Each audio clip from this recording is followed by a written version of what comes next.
back right. So it's positive, negative, positive, and negative. The answer is 27 minus 20 plus 15. The last one is minus 9. Pause. So and the result is 3 and then 2.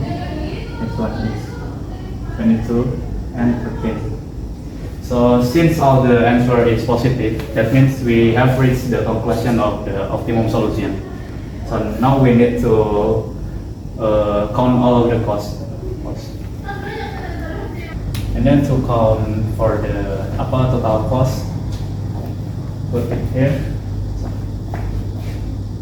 110 times 15 plus 125 times 20 plus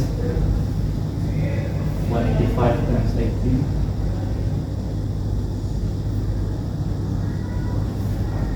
plus 15 times 28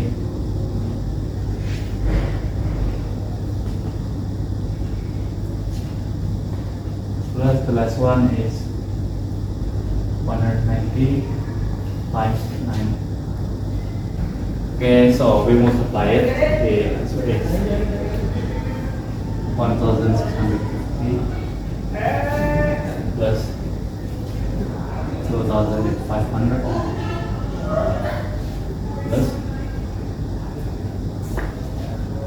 8,350 plus 420. And then the last one is plus 1,210 with the total of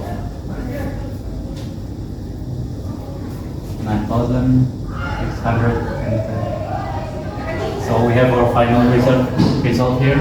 And then if we want to compare it, what is the difference with the first solution? Okay, so 12,660 minus the final result 9,610. So we subtract this number and we found the difference, which is 3,050.